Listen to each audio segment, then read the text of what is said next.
Buenas noches a todos. Iniciamos una charla más, la charla de esta semana, donde vamos a estar hablando un poquito sobre la situación económica, tanto a nivel mundial como a nivel nacional, que estamos viviendo en esta pandemia. Y para eso me está acompañando el economista Abreu, ¿verdad?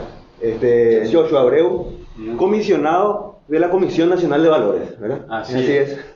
Y también de este lado tengo a la licenciada Fanny Pereira, que es la directora aquí de la consultora RH Group, para que también conozcan un poquito la cara de la directora de esta institución, ¿verdad? Seguramente ya la conocen de videos anteriores, pero está también participando esta noche. Por eso también hicimos el cambio de escenario, ¿verdad? Para ampliarnos un poquito más. Genial, gracias Dani. Un gusto tenerle a una mente brillante para nosotros por su formación, por ser un joven prometedor para nuestro país y todo lo que él pueda aportar, y hacer un poquito hoy un análisis contigo, Joshua, de cómo estamos a nivel económico, no solo país, porque bueno, país, cada quien tiene su realidad económica acá, ¿verdad? Sí. Cada empresa tiene su propia realidad y bueno, pero sería interesante poder comentar un poco qué análisis tenemos desde un nivel macro y luego aterrizar un poquito a nuestra economía y una voz de esperanza para el público, ¿verdad? Claro. Sí, no, primeramente muchísimas gracias por la invitación, Dani, Fanny también. Quisiera aclarar un poco que muchas personas me dicen economista, pero realmente soy financista, estudié finanzas. Me encantaría poder decir que soy economista, pero estudié finanzas, que era una mezcla entre ambos, pero me fui por esa carrera justamente por un primo que estudió finanzas, trabajaba en Wall Street en Nueva York. Me dijo, si vos estudias esto, bueno, vas a avanzar con una carrera brillante. Y después vino el 2008, 2009 y obviamente cayó bastante el mercado de capital en ese entonces. Pero lo que vemos que estamos viviendo hoy en día realmente es algo histórico. Creo que muchas personas dicen que el año 2020 quisieran borrarlo, quisieran eliminarnos, hacer delete. Pero yo más que nunca creo que este es un año para justamente anotar varias cosas que están sucediendo y aprender de varias lecciones que estamos aprendiendo en este año, porque justamente trajo a luz ciertas situaciones que tenemos en nuestro país, la parte social, la parte económica, y obviamente vimos un impacto económico, el mundo vio un impacto económico más que aún una guerra o lo que sea, porque una guerra normalmente impacta cierta parte del mundo, no hace un paro o pausa económico del mundo entero, básicamente. Y como tenemos una globalización, o sea, el mundo está tan conectado hoy en día, cuando uno para acá, y obviamente ahora todos pararon, generó un impacto económico global, ¿verdad? Eso vemos desde los Estados Unidos, que están tomando medidas históricas hasta nunca visto, ¿verdad? Europa lo mismo, Asia, donde empezó el tema del coronavirus, y obviamente en Latinoamérica. Solamente que en Latinoamérica también genera mayor impacto en cierto sentido, porque tuvimos que tomar medidas bastante drásticas, ¿verdad? ¿Por qué? Porque nuestro sistema de salud no aguantaría si es que se dejaba, como en Suiza, ¿verdad? Dejar fases mucho más laxos.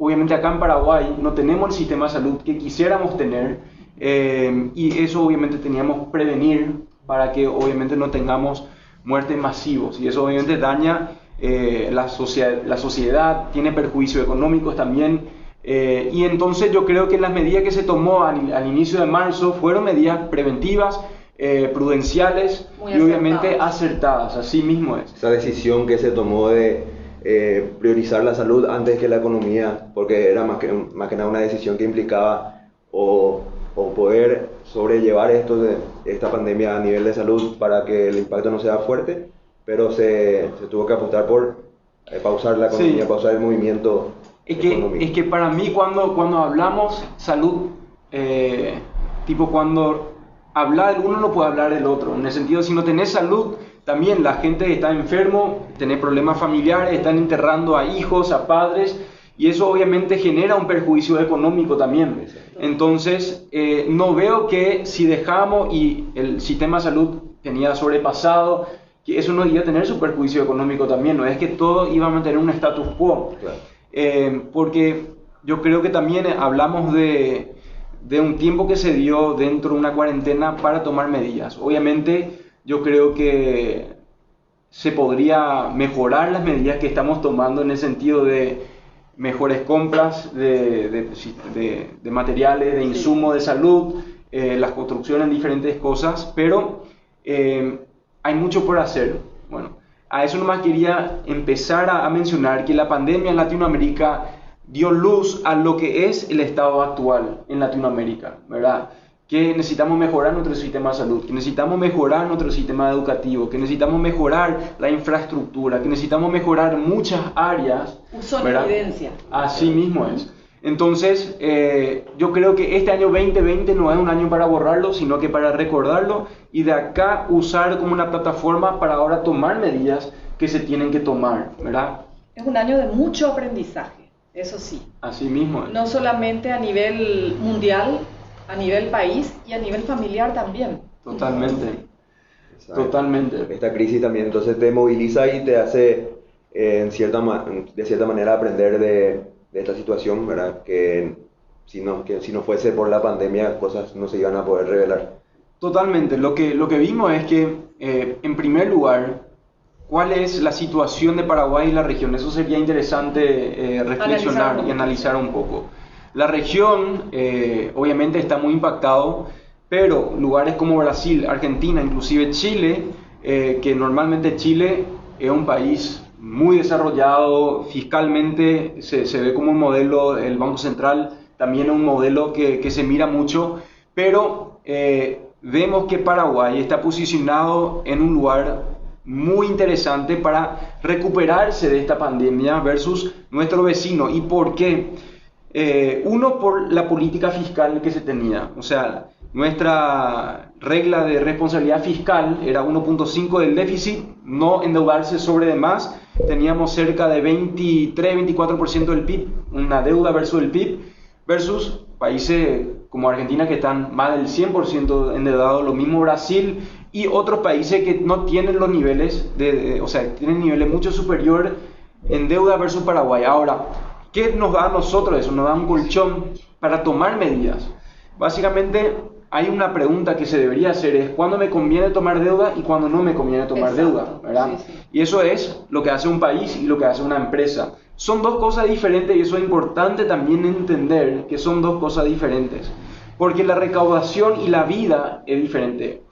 Una persona tiene 80 años de vida, 70 años de vida y cierta vida útil de trabajo, versus una nación no tiene técnicamente 100 años, sino que la proyección por lo menos es por la eternidad, ¿verdad? Exacto. Obviamente no sabemos que no es la eternidad, pero hasta que Dios diga, ¿verdad?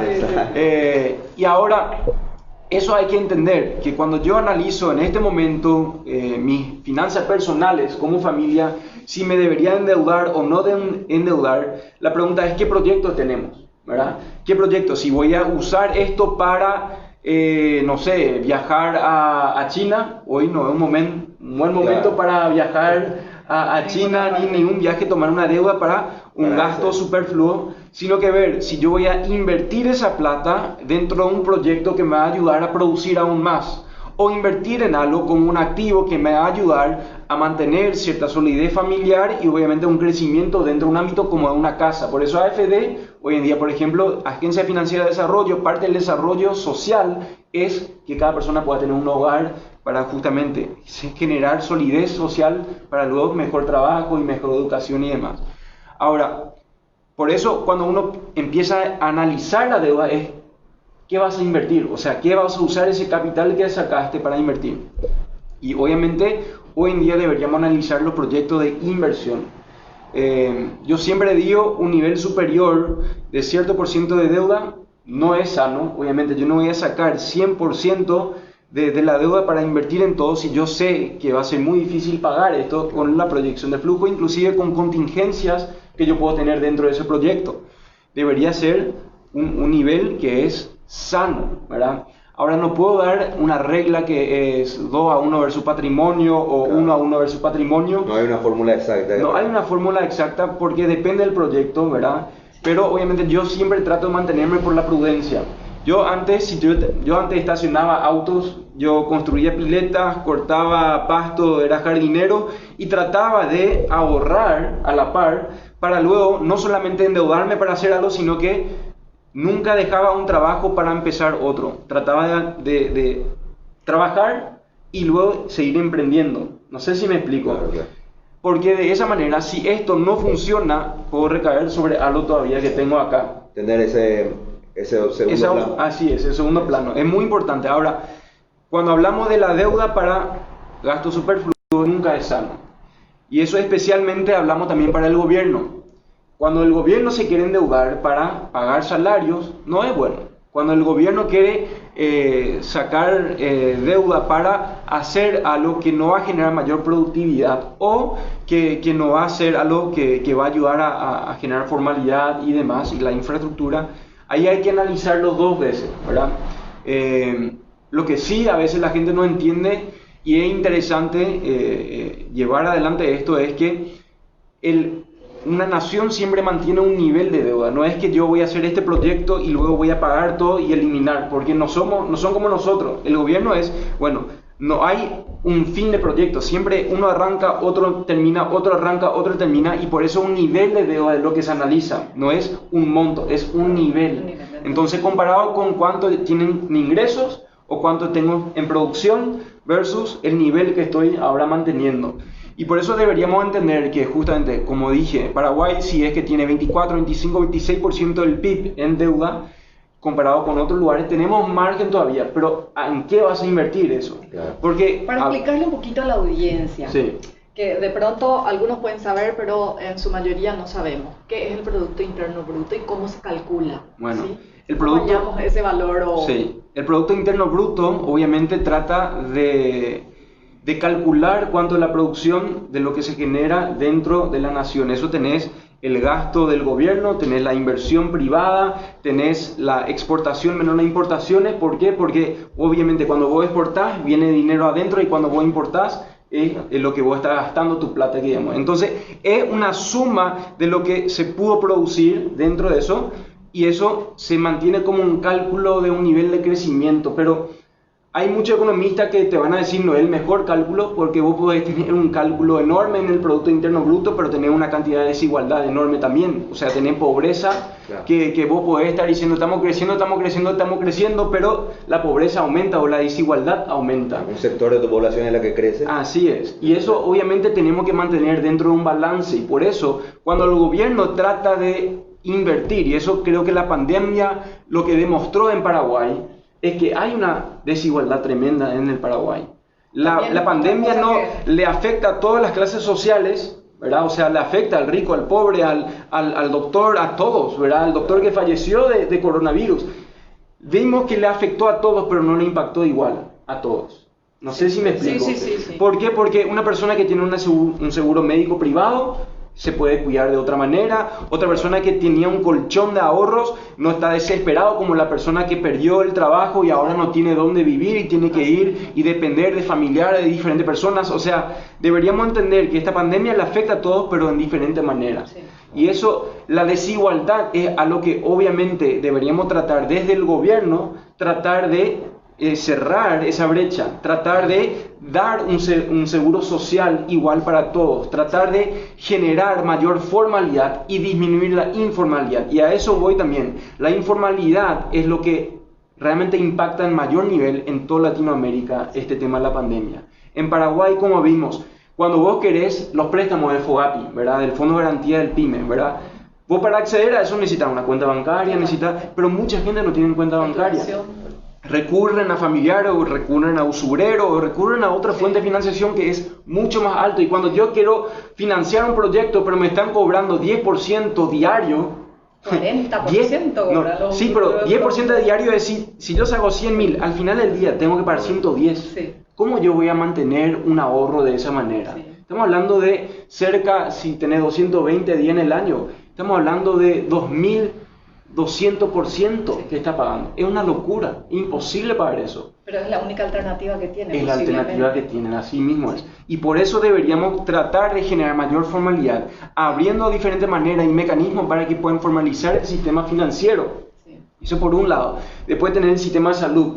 Todo un mecanismo donde podemos centralizar con sistema, con información de las personas, cómo acceder. Porque hoy en día tenés tres niveles. La parte IPS, que realmente estamos hablando de un seguro social en cuanto a las jubilaciones, pero también tiene su sección de salud, ¿verdad? Cuando la gente piensa en IPS, piensa en hospitales, pero realmente... Es imposible pedir socorro. Claro, ahí está.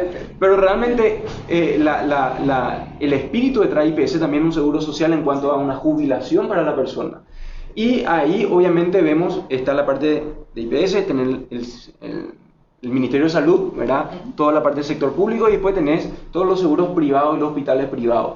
Pero no tenemos una coordinación para generar una cobertura masiva a las personas que necesitan eso de una manera eficiente, en tiempo real y obviamente con lo que vimos, con los insumos necesarios. Entonces hay una inversión grande que se tiene que hacer ahí, y yo creo que se propuso eso dentro del plan del equipo económico, que es excelente, ¿verdad? Que están queriendo avanzar, y creo que destinaron cerca de $500 millones para el sector salud.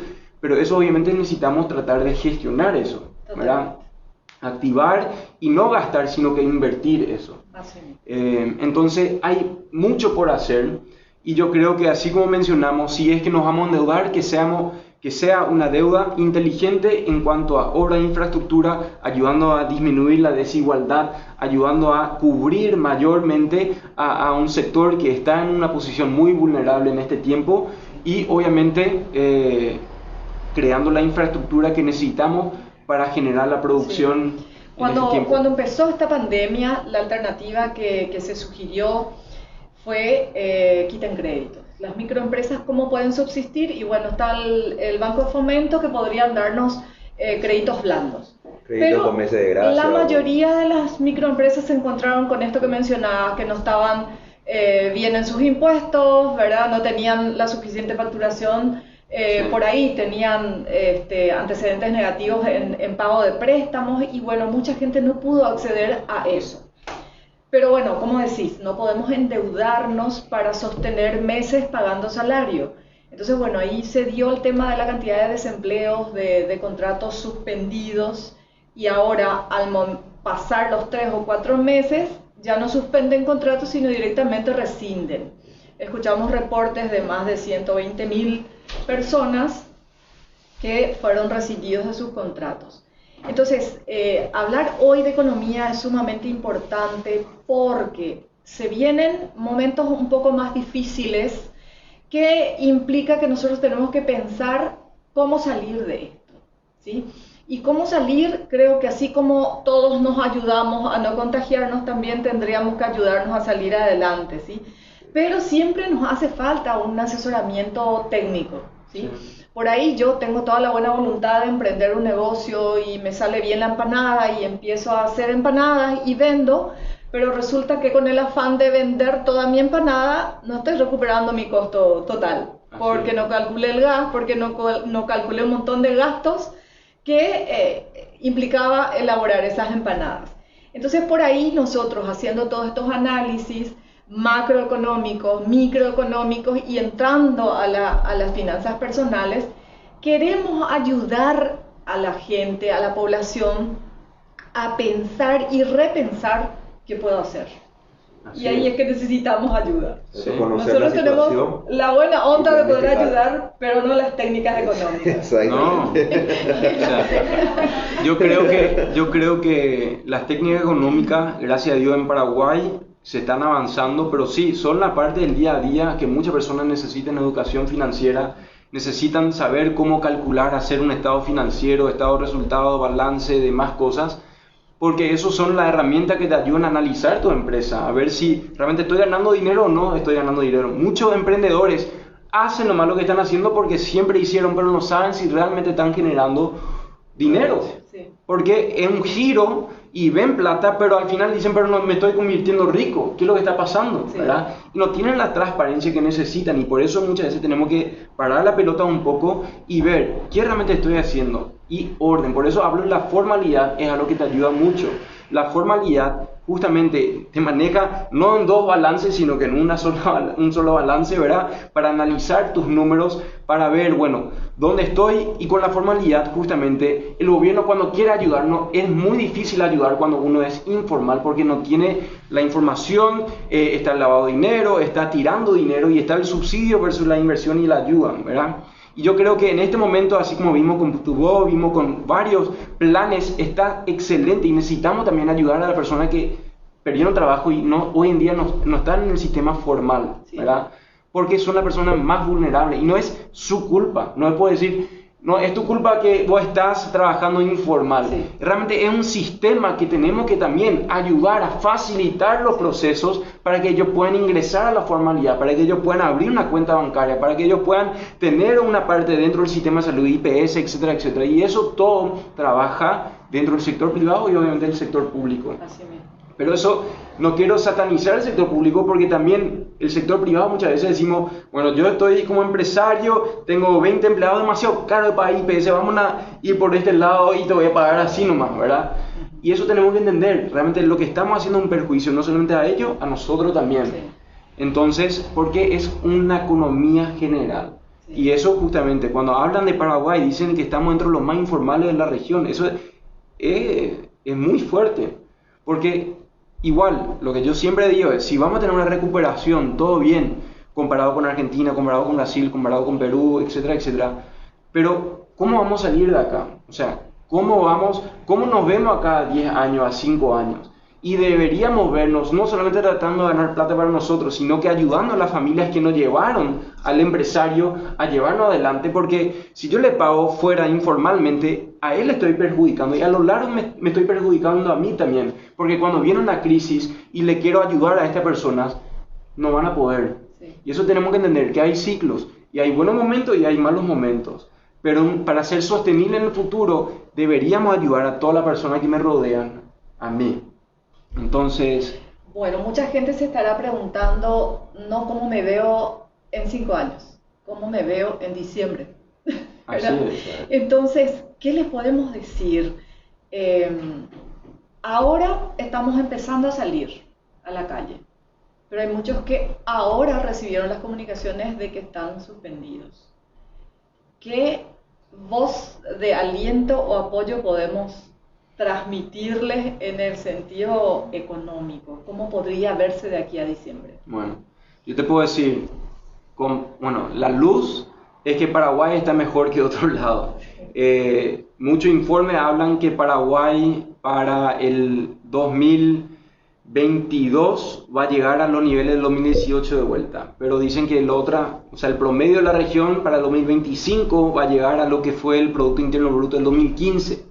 O sea, nosotros tenemos un atraso, pero vamos a tener un atraso de 3, 4 años, pero cuando la región va a tener un atraso de 10 años dentro del Producto Interno Bruto. ¿Eso qué dice? Que básicamente sí, vamos a ser golpeados, pero no vamos a tener el atraso que otras personas tienen. ¿A qué voy con eso?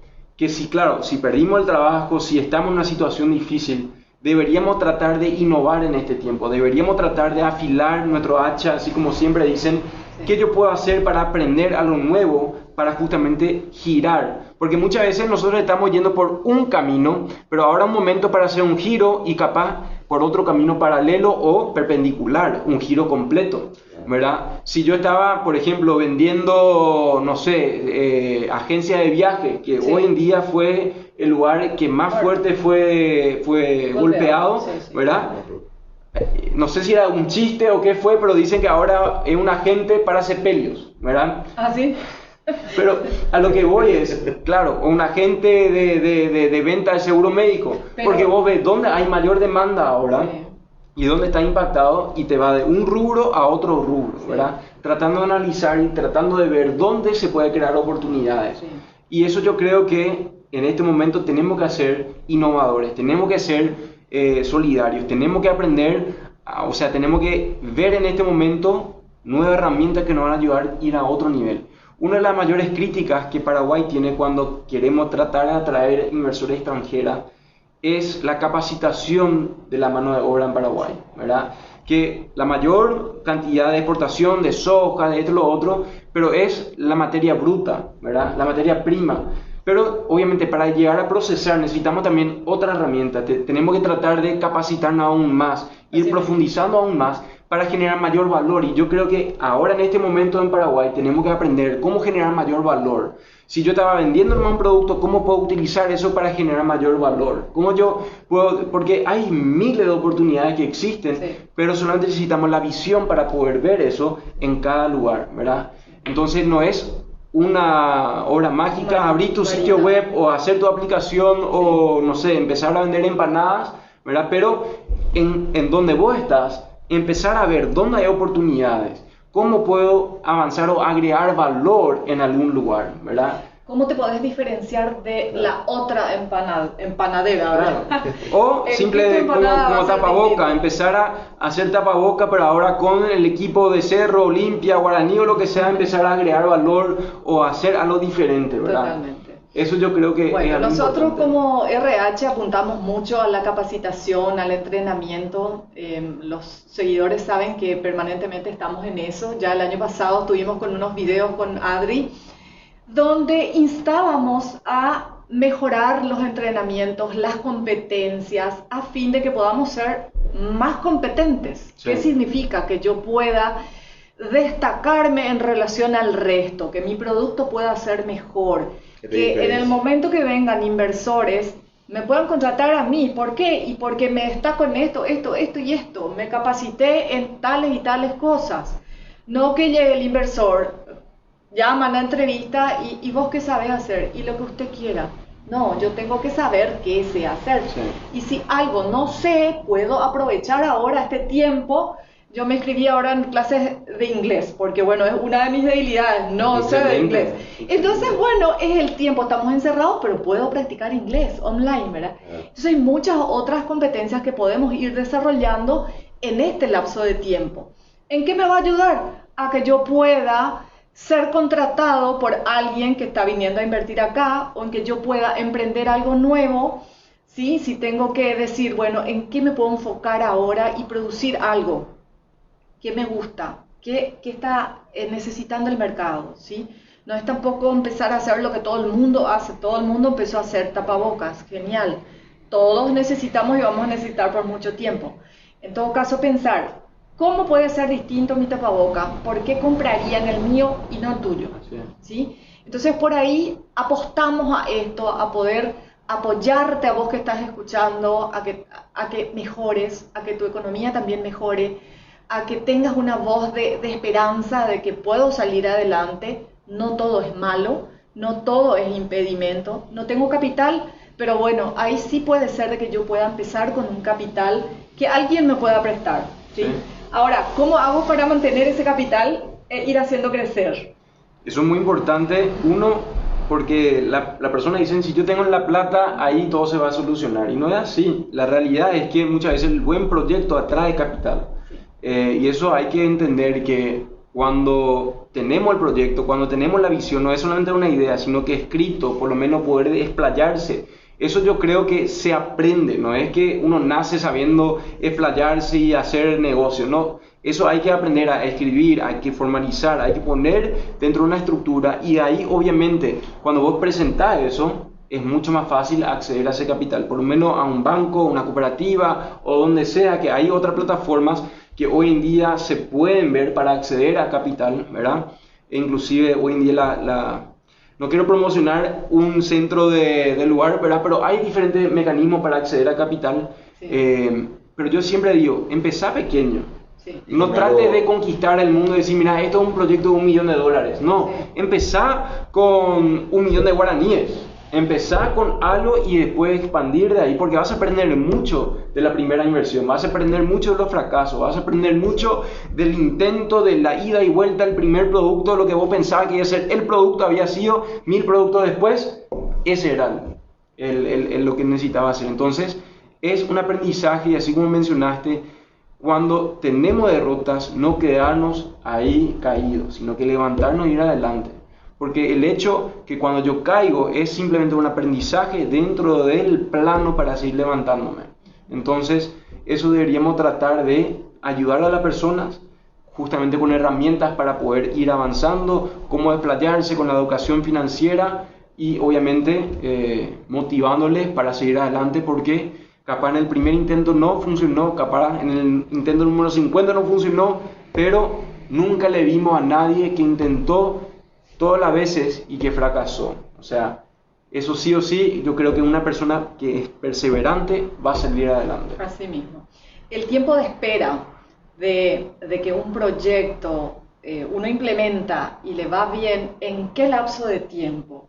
Más o menos. Bueno, yo puedo decir, es muy diferente dependiendo del proyecto, pero si el proyecto es pequeño, puedes ver dentro de un mes o 3 meses, yo diría, desde que arrancaste a que no funcionó. Pero otro proyecto tarda mucho más tiempo porque tiene diferentes fases. La elaboración de un producto mínimo, ¿verdad? Un producto que vos decís, esto es más o menos el concepto de lo que yo quiero hacer y con esto yo le muestro a alguien y después empezamos a introducir al mercado. Por ejemplo, mi empanada de mandioca, de carne con algo, ¿verdad? O mi cocido soluble que con sabor a canela, no sé. Empezar con un producto mínimo, viable, y de ahí introducir al mercado, ver cómo funciona y ahí ver cómo expandir ese mercado. Ahí está un poco también la constancia de la gente y ahí nosotros como RH tenemos una experiencia interesante también.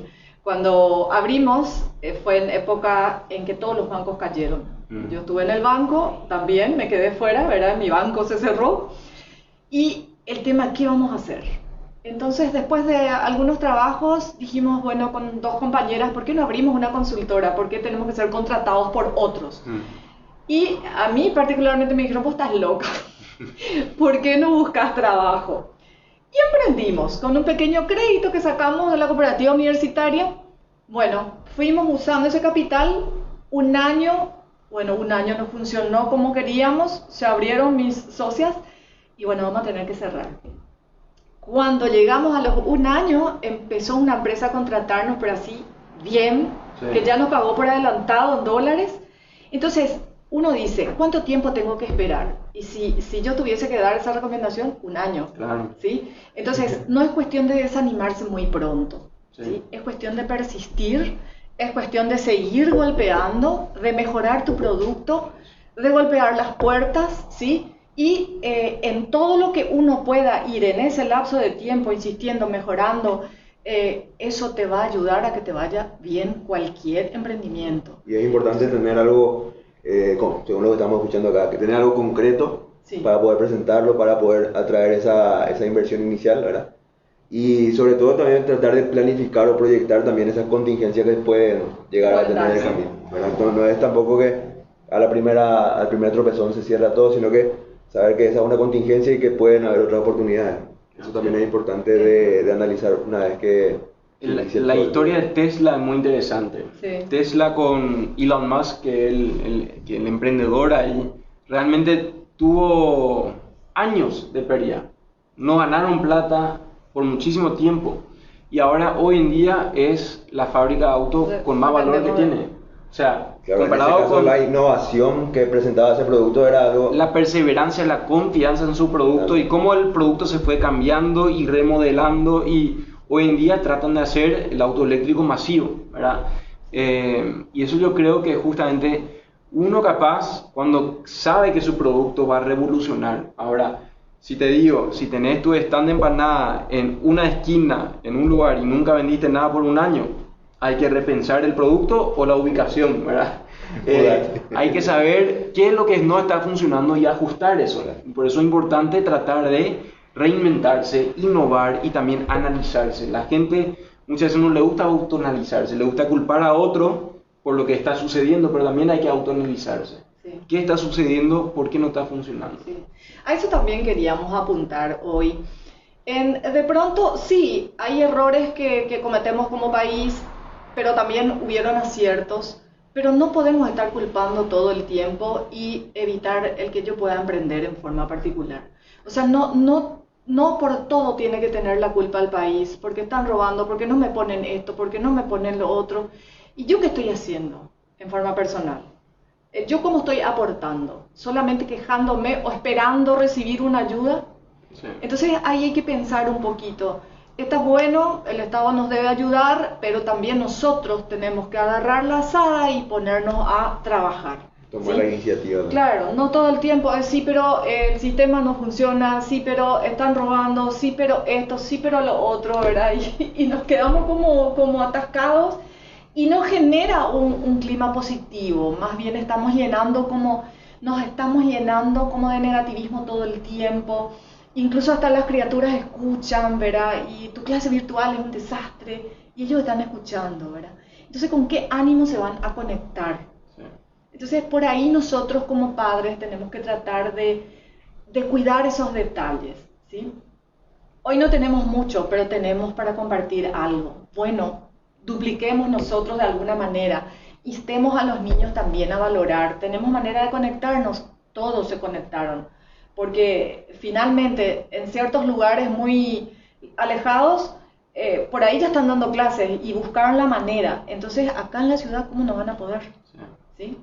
Entonces, eso queremos transmitir, de que sí se puede salir de esto. El país está en mejores condiciones que el resto de la región, entonces hay que aprovechar esa ventaja. Tenemos que valorar esa ventaja, Sí. también, porque los argentinos están desesperados, quieren venir a Paraguay. Sí. Y hay que valorar lo que tenemos en Paraguay también, la estabilidad de la moneda, la estabilidad inflacionaria, la oportunidad que yo digo, porque aunque estamos subdesarrollados en cuanto a infraestructura en muchos lugares, significa que tenemos mucho por hacer.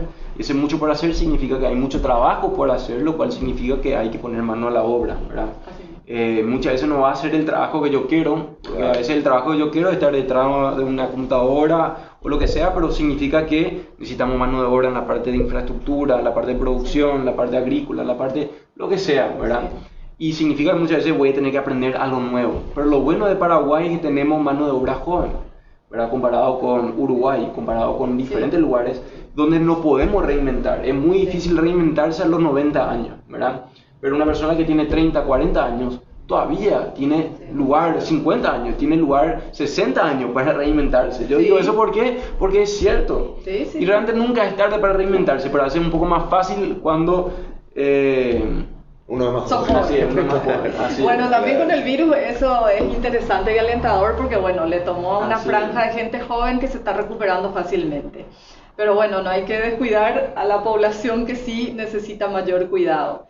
Y bueno, en este sentido de la franja joven que tenemos en el país, tenemos mucha población en esa franja, 25 a 40, digamos 45, pero necesitamos prepararnos más, ¿sí? Nosotros estuvimos asesorando empresas maquiladoras que nos decían, no sabemos cómo hacer porque vienen y no saben hacer nada, tenemos que enseñarles de cero. ¿Y qué tiene que hacer?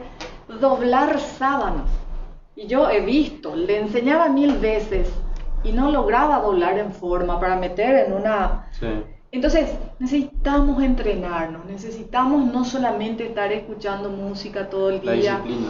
Claro, necesitamos adquirir hábitos de leer, de escuchar cosas productivas, ¿sí? de aprender nuevos oficios. Costura, esta maquiladora es del rubro confecciones. La gente no sabe coser, costura recta. Entonces vemos la necesidad de que no todo es de pronto estar con mi celular. Sí. Tengo que aprender a coser, a cambiar focos. No todos pueden ser básica. Influencer, youtuber. No. Totalmente. Es una cuestión también de dar un paso hacia atrás y buscar o analizar el campo, buscar esa necesidad y adaptarse a eso, a capacitarse para responder a eso también. Sí. Existe la necesidad, los campos laborales existen, es cuestión de que la gente se capacite y que pueda aportar hacia esos lugares también, ¿verdad? Como vos decías, no es el trabajo que yo quería hacer o no es el trabajo que yo estaba buscando, pero es un trabajo al cual me puedo capacitar y el cual puedo hacer sin ningún problema. Así mismo es. También otro aspecto que nos dimos cuenta es que tenemos que ahorrar. ¿Sí? Eso desde las microempresas a las grandes empresas. ¿Por qué? Nos encontramos con eso que nos hizo parar y las empresas no tenían reservas. Entonces lo primero que se hizo fue cortar empleos, ¿sí? Entonces nos damos cuenta de que como microempresarios tenemos que tener siempre una reserva, como amas de casa también tenemos que tener una pequeña reserva, porque si falta para la comida, ¿qué vas a hacer? Totalmente de acuerdo. Los ahorros son una cultura, en mi opinión. Así como vimos en Japón, en Corea, es una cultura que se debería enseñar dentro de la familia. Y eso yo creo que es una cultura porque las empresas, claro, es una persona jurídica, ¿verdad? Pero realmente quien conforma una empresa son personas Sí. Físicas. Sí. Entonces, por ende, la cultura es lo que establece lo que va a suceder dentro de una empresa. La corrupción es una cultura, el ahorro, la inversión es una cultura. Entonces, eso deberíamos generar una cultura familiar que luego obviamente va a transmitir o permear a una cultura empresarial. Así mismo. Eso podemos ya empezar con nuestros niños. Le compramos una alcancía y ahí va empezando. Sí, totalmente. Y el ahorro a pagar la luz. Exacto, no esperemos que nos paguen toda la luz, ciertamente no tenía por qué venir el doble, ¿verdad? El triple, Claro. pero sí, hay que empezar a economizar en muchas cosas. Exacto, el ahorro que hay que ver también, ¿no? Cuál es el porcentaje de ingreso que uno puede destinar a un ahorro. Ahora eso también es un análisis que se tiene que realizar, Sí. Tanto personalmente, familiarmente o de Obviamente, manera financieramente lo ideal es 10, 15, 20%. O sea, 10% sería lo ideal. Y si puede aumentar de ahí, excelente. Eso ya es todo. Así muy mismo. bien. Como el diezmo, que sí, Así es es. importante, quien diezma siempre prospera, ¿sí? Y con lo que queremos hacer y nos gusta, dice también la Biblia, escribe la visión, Así ¿sí? Si uno escribe lo que quiere y lo que piensa de futuro ser, cuando yo decía quiero tener una empresa, estás loca, me dijeron, pero escribimos, ¿sí? Entonces, todo lo que un día pensaste puede llegar a ser realidad mañana. Y si mañana es realidad, tu realidad va a cambiar totalmente y tu entorno, ¿sí? Así es. Entonces, empecemos con eso. ¿Y algo más que quieras agregarnos, Joshua? Y vamos redondeando.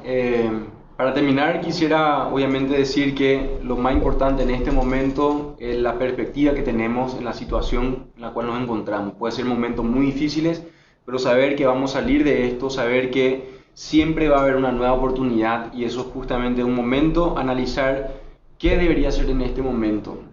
No ver el vaso medio vacío, sino que obviamente ver que vamos a salir de acá y reinventarnos qué yo debería hacer para hacer los cambios necesarios, para agregar valor, no solamente a mi vida, sino que al entorno en el cual me encuentro, cómo puedo ayudar a personas a mi lado, y eso dije, generar una cultura diferente. Entonces yo creo que todos somos parte de una cultura y eso deberíamos justamente ser personas que cambien la cultura para bien, no para mal.